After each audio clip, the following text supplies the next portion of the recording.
নমস্কার, কুহুতানে সবাইকে স্বাগত। আজকের দিনটা পরিবারের সঙ্গে কাটানো কিছু অমূল্য মুহূর্তের গল্প।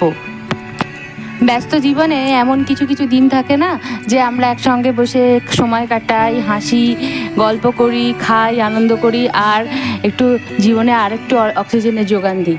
আজকের দিনটা সেই রকম। সকাল সকাল হয়নি, একটু দেরি হলো আস্তে আস্তে আজকে বাড়িতে। সকালের কাজকর্ম সেরে বাড়ি এলাম, এসে মা নিয়মকানুন শুরু করেছে জামাই ষষ্ঠীর। আর তান ওখানে বসে পড়েছে জামাই আদর খাওয়ার জন্য সবার প্রথমে। আর এই বছরটা ভীষণ স্পেশাল, কারণ বোনও এবছর তার প্রথম জামাই ষষ্ঠী পালন করতে এসেছে। তো দারুণ সময় কাটবে এই বছরটা।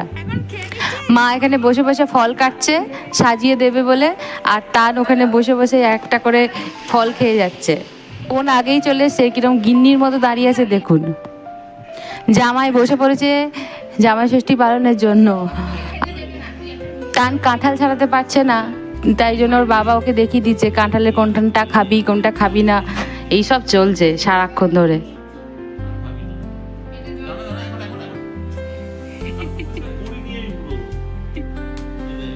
তানের কি আর তর্স হয়, তান তো টানি।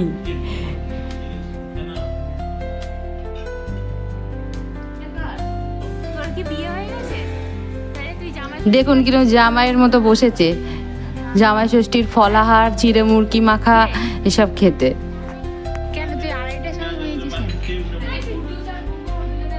মা তার জামাইকে জামাই ষষ্ঠীর আচার অনুষ্ঠান পালন করছে।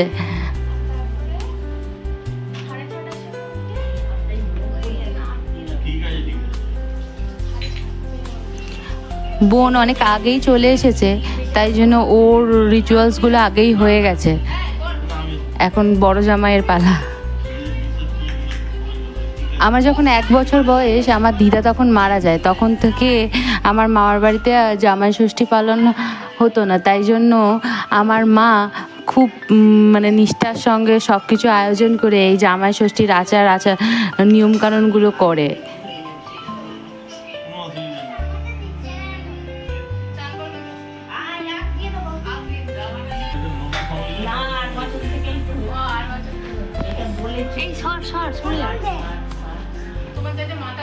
সত্তর সত্তর সত্তর সত্তর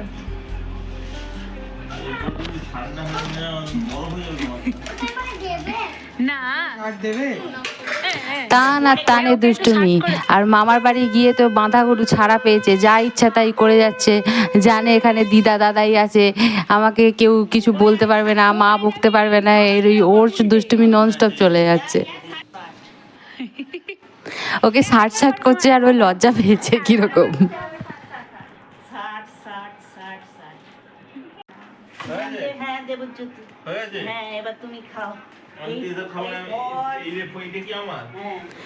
ইতিমধ্যে দাদা আর ভাই এসে গেছে, তাদের সঙ্গে সবাই আড্ডা মারছি আমরা। আর আজকের মাছ রান্নার দায়িত্ব পড়েছে আমার বোনের। তবে দই কাতলা চিংড়ির মালাইকারিটা দারুণ টেস্টি করেছিল, ওরা বলছিল। টান সুযোগ পেয়ে গেছে দাদার ফোন হাতানোর, নিয়ে বসে পড়েছে মা খেতে দেবে। আমি আর বোন দুজনেই একসঙ্গে আলতা পড়েছি, কি ভালো লাগছে না দেখতে।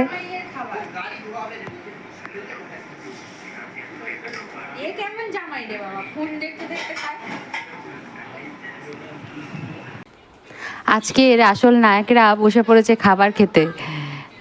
মা সবটাই করেছে, শেষে মাছগুলো বোন রান্না করেছে। আর তানও এখানে খেতে বসে গেছে মোবাইল দেখতে দেখতে। সবাইরই আজকে জামাই আদর।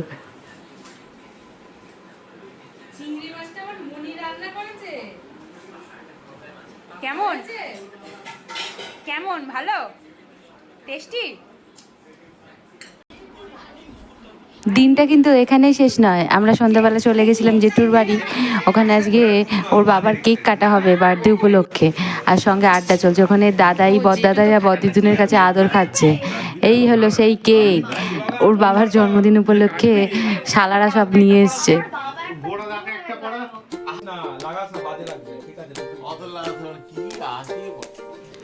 জন্মদিনটা ভালো দিনেই পড়েছে, যেদিন আমরা সবাই একসঙ্গে আছি আর বার্থডেটা বেশ একসঙ্গে সেলিব্রেট করার সুযোগ হয়েছে।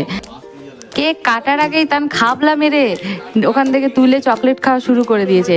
ও সেই বার্থডে কেক কাটবে, কাউকে কাটতে দেবে না।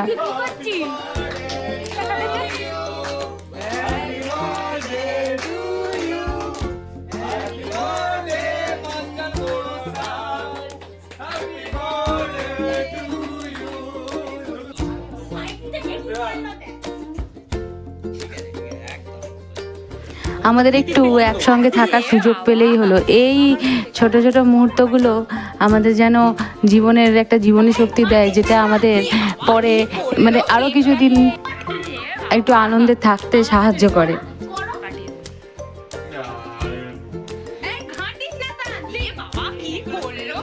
বিশেষ করে এই মুহূর্তগুলো আমার কাছে সত্যিই খুব অক্সিজেনের মতো কাজ করে।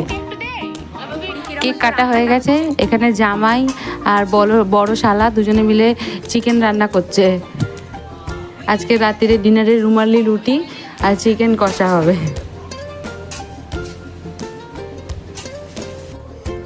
এটা ছিল পরের দিনের সকাল, অর্থাৎ জামাই ষষ্ঠীর পরের দিন। এই দিন আসল খাওয়া দাওয়ার আয়োজন করা হয়েছিল। রান্নার দায়িত্ব ক্যাটারিংকে দেওয়া হয়েছিল।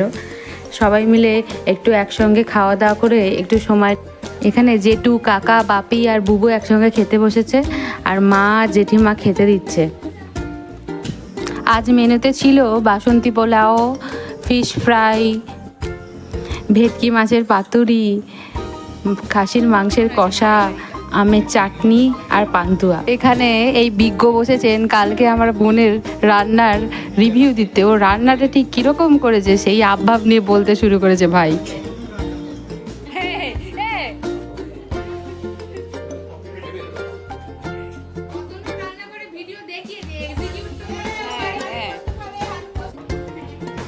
বোনের শাশুড়ি মা আর শ্বশুরমশাইও এসেছিলেন। বিয়ের পর বোধহয় এই প্রথম ওনারা এলেন। সেই দিনে বাড়িতে যেন চাঁদের হাট বসেছিল। সবাই মিলে গল্প গুজব করতে করতে বেশ দারুণ কাটলো দিনটা। অনেক দিন পর এরকম একটা আমরা দিন পেলাম। শেষ ব্যাচে ছিলাম আমি, মা, জেঠিমা আর বোন। কাকিমা সার্ভ করে দিচ্ছিল আমাদের খাবারগুলো, আর সঙ্গে ছিল প্রচুর প্রচুর গল্প। বোন আর তান যেখানে এইসব হুল্লোড় তো হবেই। দুজনে মিলে রিলস দেখেছে কোথায় ফোনে একটা, সেটা দেখে এইসব বানাচ্ছে। সব ভালো সময়েরই একটা শেষ থাকে। অনেক সুন্দর স্মৃতি আর ভালোবাসা নিয়ে বেরোলাম বাড়ির উদ্দেশ্যে। জীবনের ব্যস্ততার মাঝখানে এই পারিবারিক সময়গুলি অনেক মূল্যবান স্মৃতি হয়ে থাকে। আমাদের এই পারিবারিক ব্লগটি আপনাদের কেমন লাগলো তা জানাবেন, আর ভালো লাগলে একটা লাইক করবেন। আর এরকম আরও পারিবারিক ব্লগ ও ছোট ছোট মুহূর্ত রান্নার ভিডিও দেখতে কুহুতানকে সাবস্ক্রাইব করে নেবেন। কানের এই কাল্পনিক গান শুনতে শুনতে চলুন আজকের ভিডিওটি এখানেই শেষ করবি। আবার দেখা হবে পরের এরকম কোনো সুন্দর মুহূর্ততে। ততক্ষণ ভালো থাকুন, সুস্থ থাকুন। নমস্কার।